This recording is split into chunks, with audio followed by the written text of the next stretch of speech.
Update. You're not joining. It's immediate family only. That's what the text said. 7 words that landed like a sledgehammer to my chest as I stood there in the embarkation terminal, surrounded by the sound of rolling suitcases and crackling loudspeakers announcing departures. The salt breeze from the harbor carried the excitement of other families beginning their adventures, while mine had just ended mine before it started. 64 years old, and I'm getting uninvited to my own son's family cruise via text message. Not a phone call, not even the courtesy of a face-to-face conversation. A goddamn text message while I'm literally walking toward the check-in counter with my boarding documents in hand. I stood there for what felt like an eternity, watching other families laugh and take photos, grandparents helping load luggage onto carts, 3 generations moving together like they belonged to each other. And here I was, holding a boarding pass for a 7-day Caribbean cruise that apparently no longer had room for the man who'd made it all possible. The rage started in my stomach and worked its way up through my chest until I could taste it, metallic and bitter. But underneath that rage was something worse. The familiar ache of being treated like an ATM with legs, valued for what I could provide but not wanted for who I was. You want to know how we got here? Let me paint you a picture of the last 15 years of my life. After Margaret died, my beautiful wife of 32 years taken by cancer at 59, I threw myself into being everything my son David needed. I worked 2 jobs, pulling 12-hour days at the plant and weekend shifts at the hardware store, because David had dreams, and I was going to make damn sure he achieved them. When he wanted to buy his first house at 25, fresh out of college with an entry-level marketing job and student loans up to his eyeballs, who do you think made that possible? I liquidated my retirement savings and co-signed for a mortgage that would have crushed him. Hell, I didn't just co-sign. I put the deed in my name because his credit wasn't strong enough to qualify a loan. Just to simplify the paperwork, David said. We'll transfer it over once we're more established. That was 7 years ago. 7 years of me being the family's financial safety net while slowly, methodically, being pushed to the margins of their actual lives. It didn't happen overnight. That would have been too obvious, too cruel even for them. No, this was a masterclass in gradual exclusion, death by 1,000 paper cuts of healthy boundaries and space to grow as a family unit. First, it was missing the small moments. David's birthday dinners became intimate affairs for just him and Sarah. The weekly Sunday dinners at my place became monthly, then quarterly, then reserved for holidays only. When little Emma was born 5 years ago, I went from being Grandpa who was there for everything to Grandpa who got scheduled visits like a divorced parent. We're trying to establish routines, Sarah would say, her voice dripping with the kind of therapeutic language she'd picked up from her book club friends. Too many people in and out disrupts Emma's schedule. Never mind that I'd been changing that little girl's diapers since she was born, that I was the one who rocked her to sleep during those first colicky months when David and Sarah were too exhausted to function. The gift-giving became transactional. Christmas and birthdays meant expensive requests delivered with the emotional warmth of a shopping list. A new refrigerator for Christmas, a down payment for Sarah's car for her birthday, a vacation fund for family bonding time, family that apparently didn't include me unless I was writing the check. But I told myself I was being dramatic. This is how families evolve, right? Kids grow up, move away, build their own lives. It's natural. It's healthy. I should be proud that David was independent enough to not need his old man hovering around all the time. Except he did need me, just not in the ways that mattered. When their water heater died, who got the emergency call at midnight? When Sarah's transmission gave out, who provided the interest-free loan that somehow never got repaid? When they wanted to remodel their kitchen, who provided the temporary financial assistance that funded their Pinterest dreams? Every crisis brought me running with my checkbook open and my questions swallowed. Because that's what good fathers do, right? We sacrifice, we provide, we show our love through our willingness to bleed green. But standing in that terminal, reading that text message for the 10th time, something crystallized in my mind with perfect, painful clarity. I wasn't part of this family anymore. I was a resource to be managed, a backup plan to be activated when needed and ignored when convenient. The cruise was supposed to be different. When David called 3 months ago to invite me, his voice had that excited, little boy quality I remembered from his childhood. "Dad, we want you to come with us to the Caribbean. Emma's old enough now to really enjoy the activities, and we thought it would be great to have 3 generations together. Our treat. Our treat. Like I was some charity case they were doing a favor for, not the man who'd enabled every major purchase of their adult lives. But I was so hungry for inclusion, so desperate to feel like I belonged to them again, that I ignored the condescension and focused on the invitation. I bought new clothes for the trip, lightweight khakis and polo shirts that made me look less like a factory worker and more like the kind of grandfather who belonged on a cruise ship with his successful son's family. I researched the ports, planned activities that Emma might enjoy, even bought a new camera so I could document our family vacation. Family vacation. What a joke. The signs were there if I'd been honest enough to see them. The way Sarah's smile never quite reached her eyes when she talked about the trip. How David's enthusiasm seemed forced, performed for my benefit rather than genuine. The careful way they managed information, only telling me about dinner reservations and shore excursions after they'd already been made, positioning me as a guest in what was supposed to be our shared experience. But I wanted it so badly. That feeling of being necessary, of being included, of mattering to the people I loved most, that I convinced myself I was imagining the distance. Until that text message made the distance unmistakably real. Update. You're not joining. It's immediate family only. Immediate family. As if 7 years of mortgage payments, emergency loans, and playing bank for their dreams had somehow disqualified me from that category. As if the man who'd raised David alone after Margaret died, who'd sacrificed his golden years to ensure theirs were secure, wasn't immediate enough to warrant a cabin on their family cruise. I called David immediately, my hands shaking as I dialed. It went straight to voicemail. Of course it did. Cowards don't answer phones when they're dropping bombs. "David, it's your father. I'm standing at the terminal with my boarding pass and I just got your text. I need you to call me back immediately and explain what the hell is going on." 20 minutes later, my phone buzzed, not with a return call, but with another text.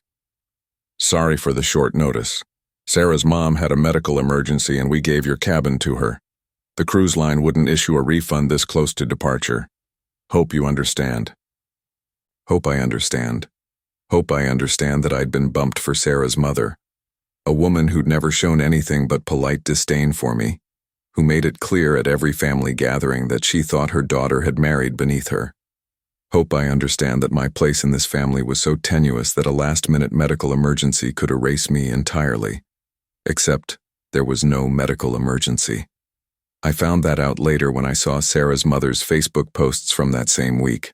Photos of her book club meeting, her garden society luncheon, her perfectly healthy and decidedly non-emergency stricken life. The lie was almost more insulting than the exclusion.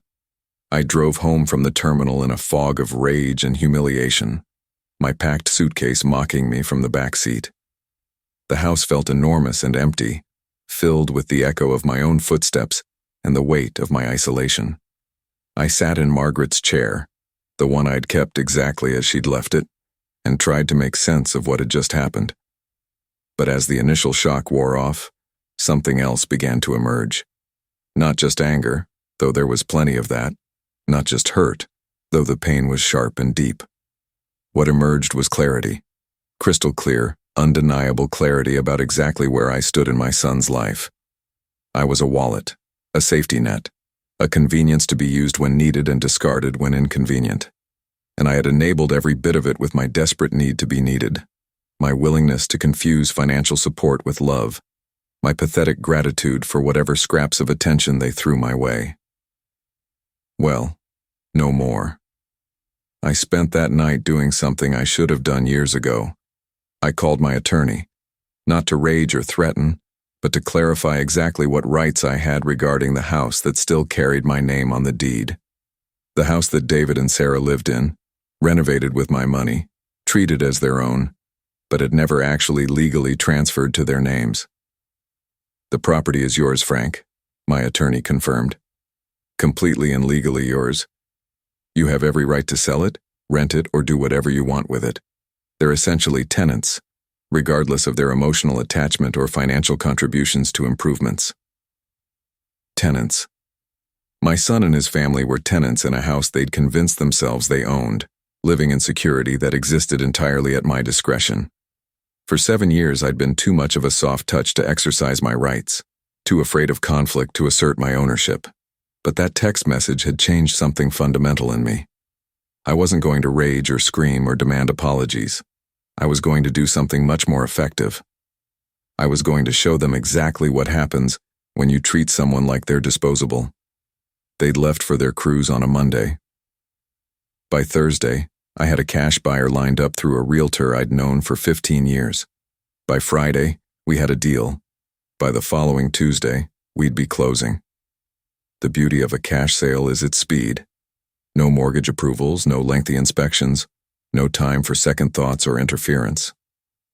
I used my emergency key, the one they'd given me years ago for safety purposes, to walk through the house one last time before the new owners took possession. It was like touring a museum of my own financial generosity. The hardwood floors I'd paid to install, the kitchen renovation funded by my retirement savings, the basement finishing that had cost me a summer's worth of overtime pay. But what struck me most were the family photos. Every surface held carefully curated images of David, Sarah, and Emma, their perfect little nuclear family captured in professional portraits and candid moments.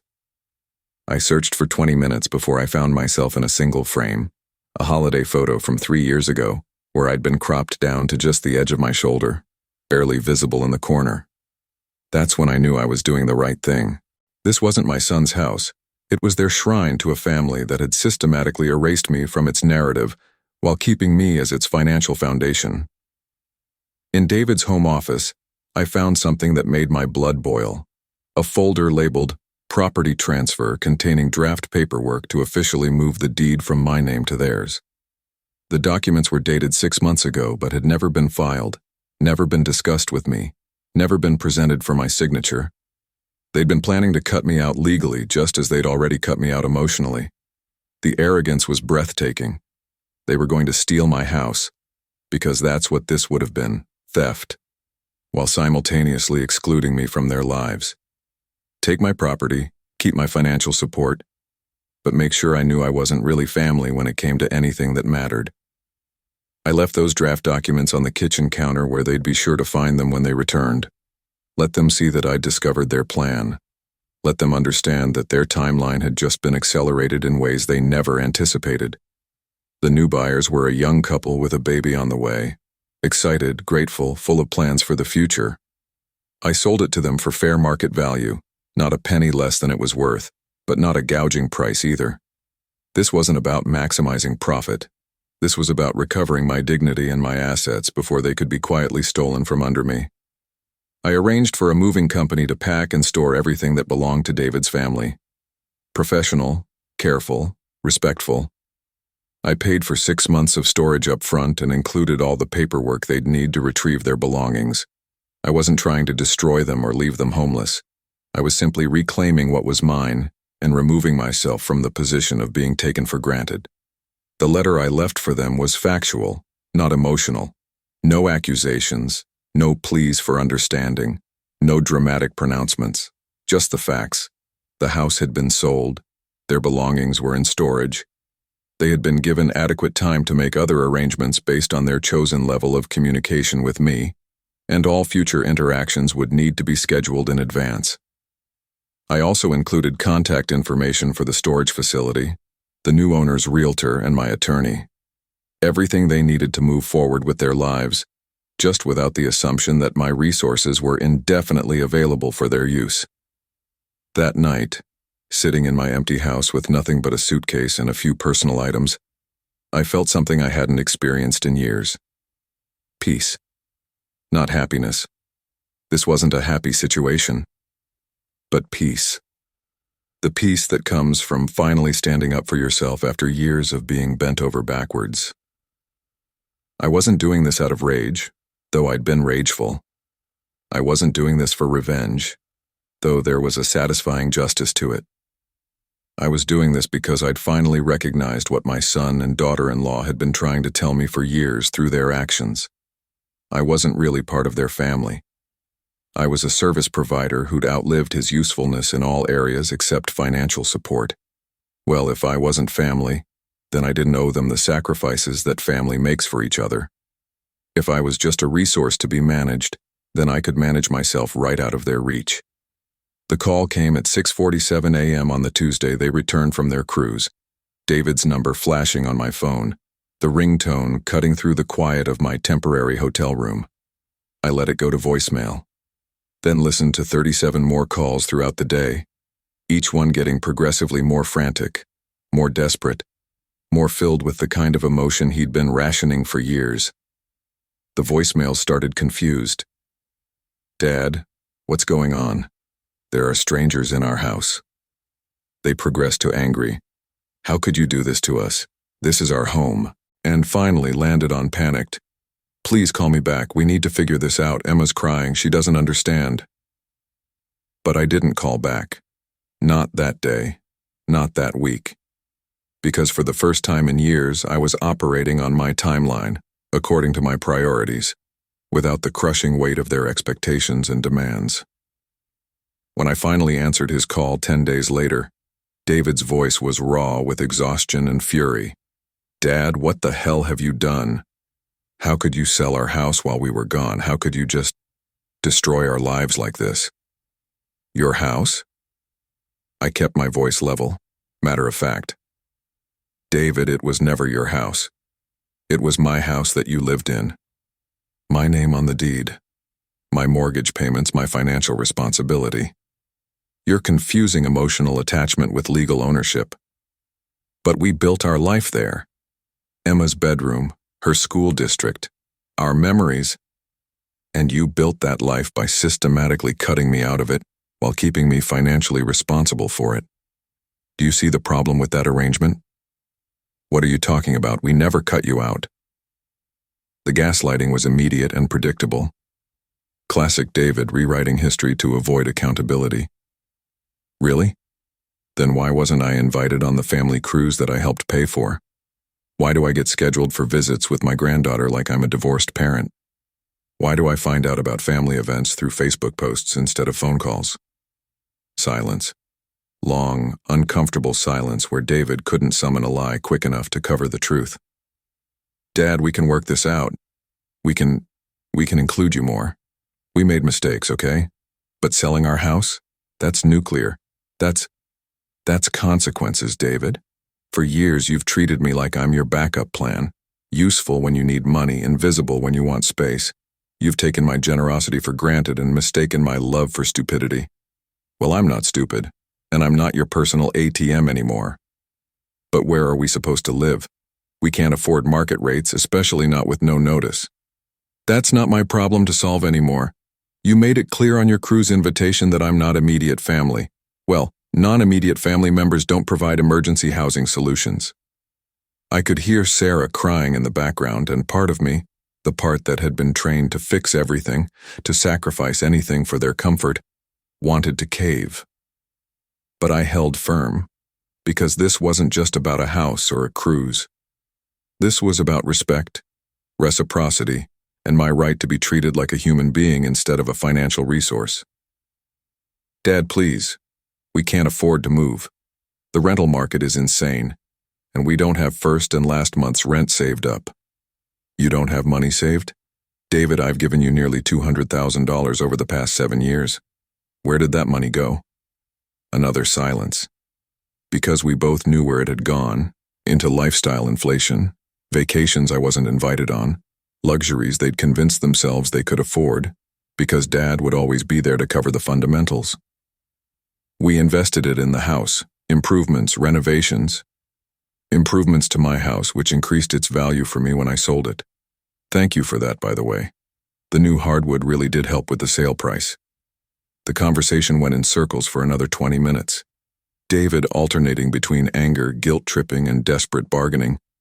Sarah got on the phone at one point, sobbing about Emma's stability, and how could I do this to an innocent child? But I'd had 10 days to prepare for this conversation. 10 days to steel myself against exactly these emotional manipulations. I wasn't doing this to hurt Emma. I was doing this to save my own sanity and maybe, just maybe, to shock my son and daughter-in-law into recognizing that their actions have consequences. Here's what's going to happen, I told them finally. You're going to find your own place to live just like every other adult in the world. You're going to figure out your own finances without assuming I'm your safety net. And if you want me in your lives, really in your lives, not just as a source of emergency funding, then you're going to have to rebuild that relationship with respect and reciprocity. What does that mean? It means no more take-and-take relationships. It means no more excluding me from family events while expecting me to fund family expenses. It means treating me like a person you value, not a resource you manage. David's voice got cold, calculated. Fine. If that's how you want to play it, we'll see you in court. You can't just steal someone's home. I didn't steal anything, David. I sold my own property. Call my lawyer if you want legal confirmation of what you already know. I had every right to do exactly what I did. But go ahead, spend money you don't have on a lawsuit you can't win. It'll be a good life lesson in the difference between what you feel entitled to and what you're actually entitled to. I hung up after that, because there was nothing left to say and because I needed to resist the urge to fix this problem for them. That urge, the compulsive need to rescue them from the consequences of their choices, had been my weakness for too long. Over the next month, the calls continued. David trying different approaches: anger, guilt, bargaining, false promises of change. Sarah's family got involved, her mother calling to lecture me about family loyalty. Rich coming from the woman who'd supposedly had a medical emergency that justified my cruise exclusion but somehow made no appearance in any family communications. Friends started reaching out too, having heard David's version of events. Frank, don't you think this is a bit extreme? Selling their house while they're on vacation? As if I was the unreasonable one for reclaiming my own property after years of being treated like a second-class citizen in my own son's life. But I held firm, because I'd finally understood something crucial. I'd been enabling their disrespect by making it consequence-free. Every time they excluded me and I responded by giving them more money, I was teaching them that my feelings and dignity were for sale. Every time they treated me like hired help and I acted grateful for the opportunity to serve, I was confirming their assessment of my worth. Well, no more. I took the money from the house sale and did something I hadn't done in 15 years. I invested in myself, not in my son's future or my granddaughter's college fund or anyone else's dreams. My dreams. I'd always wanted to see Portugal. Margaret and I had planned to go to Lisbon and Porto for our 30th anniversary, but her cancer diagnosis had derailed those plans. For years after she died, I told myself I'd go someday, but someday never came because David always seemed to need something and my money and time were always spoken for. But now, with no house to maintain and no family crisis to solve, someday became today. I booked a 2-month stay in a small apartment in Lisbon's Alfama district, a place with narrow cobblestone streets and buildings that had weathered centuries of change. The angry calls from David followed me across the Atlantic.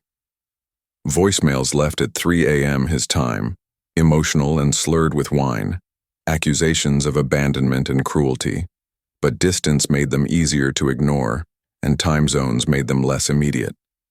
I found myself checking my phone less, responding to his messages days later with brief, factual responses that contained no apologies and no invitations for further drama. In Lisbon, I discovered something I'd forgotten existed: a life that belonged entirely to me. I took morning walks along the Tagus River, watching the sunrise paint the red tile roofs in shades of gold and amber. I enrolled in a Portuguese language class with other retirees, stumbling through conversations about weather and food with the awkward enthusiasm of a child learning to speak. Most surprisingly, I started taking guitar lessons, something I'd wanted to do since high school, but never had time for because work and family always took precedence. My instructor, Paulo, was a patient man in his 70s who spoke broken English and taught me that music, like life, was about knowing when to push and when to let the silence breathe. "You cannot force the melody," he told me during our third lesson, watching me struggle with a finger-picking pattern. "You guide, you suggest, but the music must flow on its own time." It was a metaphor that extended far beyond guitar playing. For years I'd been trying to force a melody with David and Sarah, pushing for harmony where they were determined to create discord, insisting on a song they clearly didn't want me to be part of. Maybe it was time to let the silence breathe. The breakthrough came during my 6th week in Lisbon. I was sitting in a small cafe near my apartment, practicing my Portuguese with a newspaper and a strong espresso, when my phone buzzed with an email from David. Not a text, not a voicemail, but an actual email with a subject line that read, "I need to say some things." The message was different from all his previous communications. No rage, no demands, no emotional manipulation. Instead, it was a careful, measured piece of writing that suggested someone had been thinking deeply about our situation. Dad. I've been going to therapy since we got back from the cruise. Sarah and I both have, individually and together. We've been talking about family patterns, about boundaries, about how we've treated you over the past few years. I need to acknowledge some things that I've been avoiding. You were right about the cruise. We didn't uninvite you because of Sarah's mother's emergency. We uninvited you because we wanted it to be just the three of us, and we were too cowardly to say that directly. We made up the story about her mother because we didn't want to hurt your feelings, but we ended up being cruel instead of honest. I've been thinking about why we wanted you excluded, and the therapist helped me see that it wasn't about not loving you. It was about feeling guilty. Guilty that we'd been taking your money for so long. Guilty that we'd gotten comfortable with you always being our safety net. Guilty that we'd stopped seeing you as a person and started seeing you as a resource. We thought if we could just have this one thing, this one vacation, without any financial help from you, it would prove that we were independent adults. But we were still living in your house, still depending on you for stability, still calling you every time something broke or went wrong. The therapist called it emotional compartmentalization. We were trying to have independence in some areas while maintaining dependence in others, and the cognitive dissonance made us resentful, not of the help itself, but of how the help made us feel about ourselves. I know that doesn't excuse how we treated you. I know it doesn't make the exclusion hurt less or justify the way we took your generosity for granted, but I wanted you to understand that it was never about not wanting you in our lives. It was about not knowing how to be adults in our relationship with you. The house sale shocked us into reality. For the first time in years, we had to face the actual consequences of our choices instead of having you cushion every impact. It's been hard, really hard. We're living in a 2-bedroom apartment now, and Emma had to change schools and Sarah had to go back to work full-time because we can't afford our old lifestyle. But it's also been good for us. We're making decisions together now instead of just assuming you'll fix whatever goes wrong. We're living within our actual means instead of our imagined means. We're talking to each other about money and responsibilities instead of just calling Dad when things get tight. I don't know if you'll ever forgive us for how we treated you, and I don't know if there's a way to rebuild what we broke. But I wanted you to know that we finally understand what you were trying to teach us, and I wanted you to know that we're grateful, even if we were too blind and entitled to see it at the time. I hope you're doing well wherever you are. Emma asks about you every day, and I tell her that Grandpa is on an adventure, learning new things and taking care of himself. I hope that's true.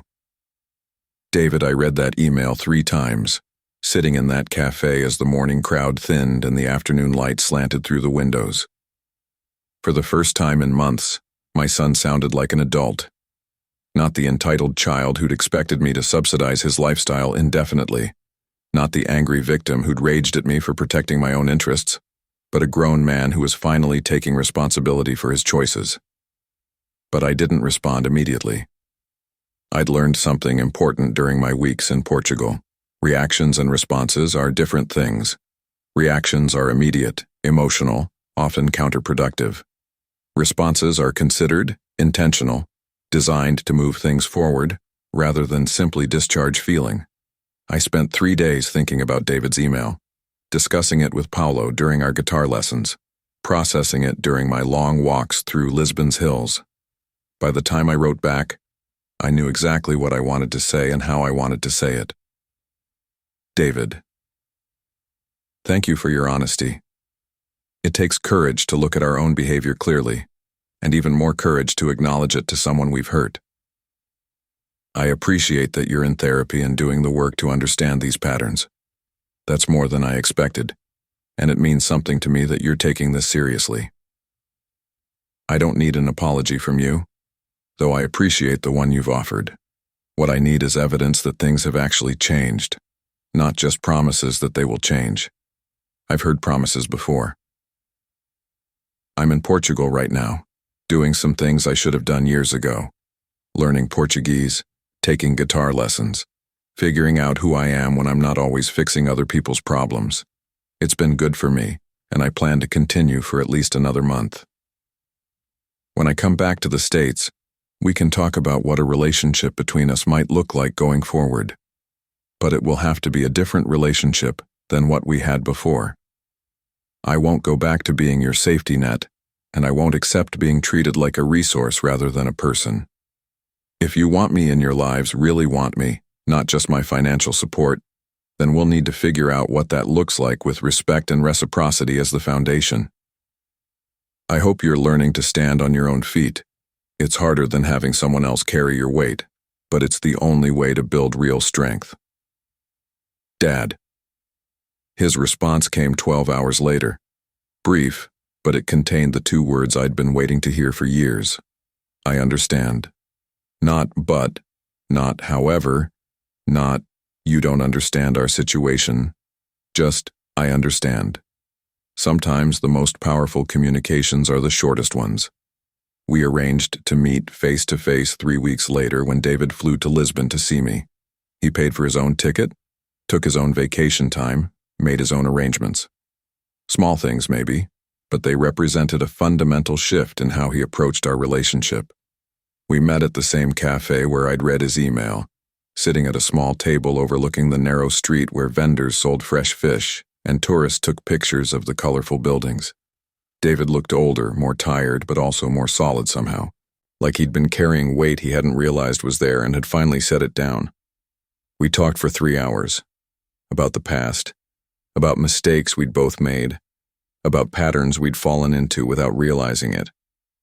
But mostly, we talked about the future and what we both wanted it to look like. I don't want your money anymore, Dad, he told me as we shared a bottle of Portuguese wine and watched the sunset paint the river orange. Not for emergencies, not for conveniences, not for anything.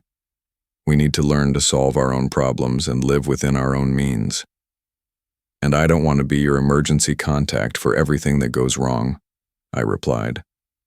I want to be your father, not your crisis manager. I want to be invited to family dinners because you enjoy my company, not because you feel obligated to include me. What would that look like practically?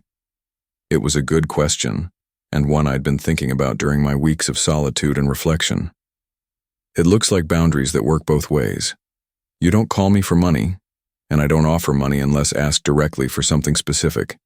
You invite me to things because you want me there, and I accept or decline based on my own schedule and preferences, not on fear of missing out on time with you and Emma. And if we need help, real help, not just convenience help, then you ask like an adult asking another adult for assistance, not like a child expecting a parent to fix everything. And I respond like an adult who has the right to say no, not like a parent who's obligated to say yes to everything. We shook hands on it there in that cafe, 2 men making an agreement about how to love each other without destroying each other in the process. It wasn't a magic moment of reconciliation where all the hurt disappeared, but it was something better, a mature negotiation between equals who both wanted the relationship to work. I returned to the States 6 weeks later, but not to my old life. I found a 1-bedroom apartment in a different part of town, close enough to visit David and his family, but far enough away to maintain my independence. I bought a small digital piano and set up a corner for music practice. I enrolled in a community college art class because I'd discovered in Lisbon that I enjoyed sketching the architecture and wanted to develop that skill. Most importantly, I established a new routine that belonged entirely to me. Tuesday evenings with Emma, where we did grandfather-granddaughter activities that I planned and led. Saturday family dinners when everyone was available and interested, not when guilt or obligation demanded it. Holiday celebrations where I was a welcome guest, not the financial sponsor everyone felt awkward around. The transformation wasn't instant or perfect. There were moments when David slipped back into old patterns, calling about a car repair or an unexpected expense with that tone that assumed I'd step in to fix it. But I'd learned to recognize those moments and respond with gentle redirection. That sounds stressful. What options are you considering? Sarah struggled more with the new boundaries, particularly around Emma. She'd gotten comfortable with me as free, unlimited childcare, and had trouble adjusting to scheduled grandparent time that couldn't be moved around at her convenience. But she adapted, and eventually admitted that the predictability was actually better for everyone, especially Emma. Emma herself adjusted quickly, the way children do. She learned that Tuesday evenings meant special time with Grandpa, and she started planning activities and stories she wanted to share during our visits. Without the chaos of last-minute requests and emergency babysitting, our relationship became more intentional and, honestly, more fun. The financial boundaries held firm, too. When David's car needed major repairs 8 months after our conversation in Lisbon, he didn't call me. He researched his options, got quotes, arranged financing through his bank, and handled it like the adult he was. When Sarah wanted to go back to school for a master's degree, they saved up for it themselves instead of assuming I'd fund her education. Not everything was smooth. There were holidays where old tensions resurfaced, family gatherings where someone made a comment that echoed the old dynamics. But we'd all learned to navigate these moments with conversation rather than assumption, with direct communication rather than passive-aggressive resentment. The real test came almost a year after my return, when Emma had an accident that required emergency room treatment and overnight observation. David called me from the hospital, his voice tight with worry, to let me know what was happening. Not to ask for money or help, just to keep me informed, because that's what families do for each other. I drove to the hospital immediately, brought coffee for David and Sarah, sat with them during the long hours of waiting and worrying. When the bills arrived weeks later, they handled them through their insurance and payment plans, never mentioning the financial strain or hinting that I should contribute. That night in the hospital, watching my son comfort his daughter and support his wife, I realized something profound. He'd become the man I'd always hoped he'd be, but only after I'd stopped enabling him to be anything less. The guitar lessons continued after my return to the States.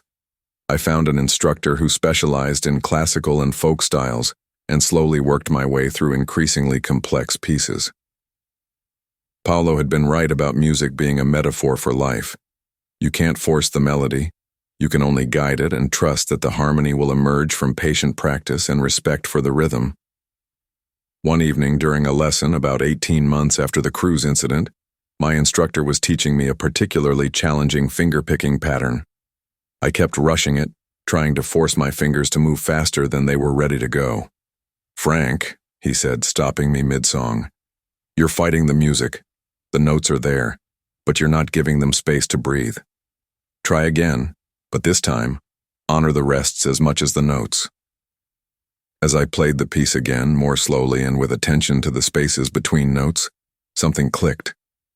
Not just in my playing, but in my understanding of what had happened with David and Sarah. I'd been so focused on the notes, the money I gave, the problems I solved, the support I provided, that I'd forgotten about the rests, the spaces where other people could step in and take responsibility. By filling every silence with my assistance, I'd crowded out their opportunity to become competent adults. By rushing to fix every problem, I'd prevented them from developing their own problem-solving skills. The gift wasn't in the notes I played, but in the silences I allowed them to fill with their own music. The second major test of our new relationship came that Christmas, when David and Sarah announced they'd bought me something special.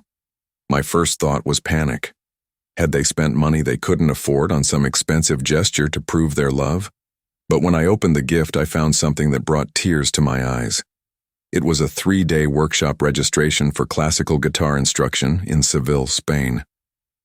Not an expensive vacation that would strain their budget, but a thoughtful investment in something they knew mattered to me.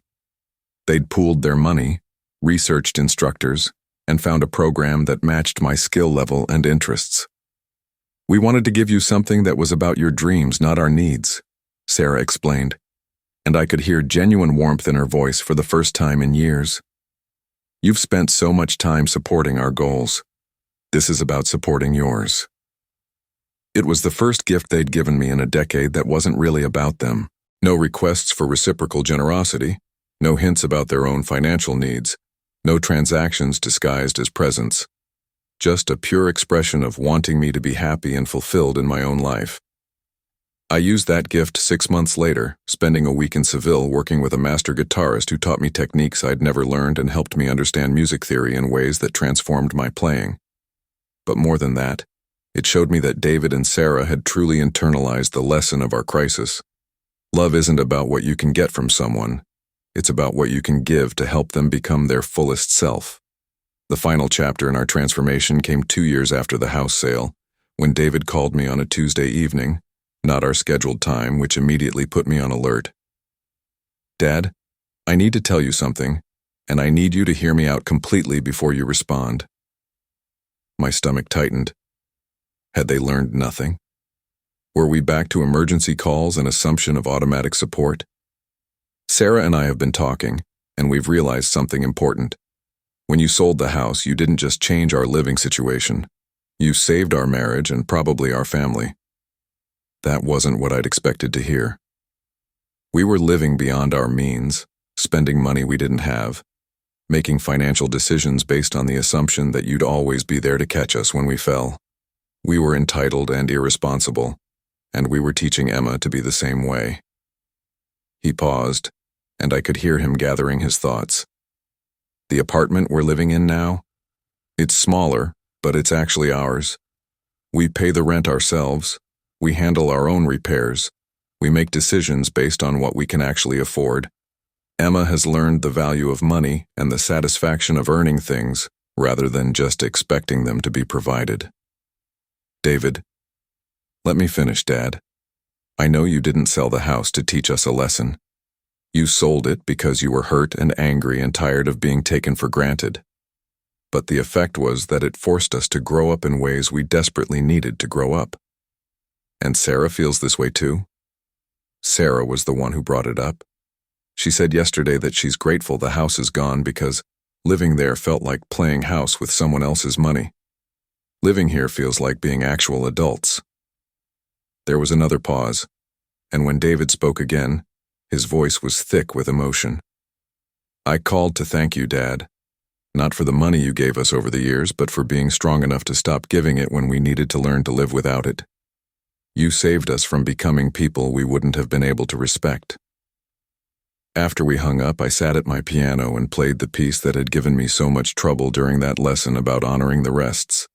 But this time, my fingers moved smoothly, confidently, allowing each note its full value and each silence its proper space. The melody emerged clear and complete, exactly as it was meant to be played. That night, I called my attorney to make some updates to my will. Not to punish David or reward him, but to reflect the new reality of our relationship. I was leaving him a modest inheritance, enough to matter but not enough to derail the financial independence he'd worked so hard to achieve. The bulk of my estate would fund a scholarship program for adult learners pursuing creative disciplines later in life. Because I'd learned something important during those years of crisis and reconciliation, the greatest gift you can give someone isn't money or security or even opportunity. The greatest gift is the confidence that comes from knowing they can handle whatever life throws at them without someone else riding to the rescue. Emma, now 7 years old, had started showing interest in music after hearing me play during our Tuesday visits. Last week, she asked if I could teach her some simple songs on the guitar. As I watched her small fingers struggle with the fret positions, the same way mine had struggled when I was learning, I realized this was what family was supposed to feel like. Not obligation, or transaction, or guilt-driven generosity. Just two people sharing something they both loved with no agenda beyond the joy of making music together. "Grandpa," she said during our last lesson, frustrated with a chord change that wasn't coming easily, "why is this so hard?" "Because the good things take time to learn," I told her, adjusting her finger placement. "And because when something is hard at first, it feels even better when you finally get it right." She nodded seriously, the way children do when they're processing wisdom that's slightly beyond their years but somehow makes perfect sense anyway. Like when Mommy and Daddy learned to live in our apartment instead of always calling you when things broke. Out of the mouths of babes. Exactly like that, sweetheart. Exactly like that. This morning I got a text from David. Not a crisis call, not a request for advice or assistance. Just a photo of Sarah graduating from her master's program, which they'd funded entirely themselves through her part-time work and his overtime shifts. They looked tired but proud, standing together in front of the university building where she'd earned her degree through pure determination and sacrifice. The caption read, "Thanks for teaching us that we're stronger than we thought we were." I didn't need to respond with anything more than a heart emoji. Because sometimes the most powerful communication happens in the spaces between words, in the silences where people have room to grow into who they're meant to become. Tonight, I'm playing a concert at the community center. Just a small performance for residents and friends, but my first time sharing my music with an audience. David, Sarah, and Emma will be there, not because they feel obligated to support me, but because they want to celebrate something I've worked hard to achieve. That's what love looks like when it's built on respect instead of dependency, on choice instead of obligation. That's what family sounds like when everyone has space to contribute their own notes to the melody. It took selling a house and breaking a pattern that had lasted years, but we finally learned to honor the rests as much as the notes. And the music we're making now, imperfect, still developing, but genuine and freely given, is more beautiful than anything we ever created when someone was always rushing to fill the silences, the cruise they took without me 2 years ago. They're planning another one this summer, and this time, I'm invited. Not because they need someone to help with expenses or watch their luggage or provide emergency contacts. Because they want me there, sharing the experience, adding my voice to their family story. I haven't decided yet if I'll go. Not because I'm still angry or hurt, but because I have my own travel plans that might conflict, my own life that doesn't revolve around their schedule, my own dreams that deserve equal consideration. And that's exactly how it should be. 2 years ago, that text message telling me I wasn't joining felt like the end of everything. Now I understand it was actually the beginning, the first note in a new song we're all still learning to play.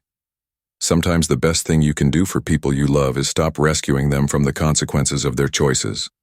Sometimes the kindest gift is the hardest one, the gift of letting them discover their own strength. Subscribe to be continue for the part 2, the next video.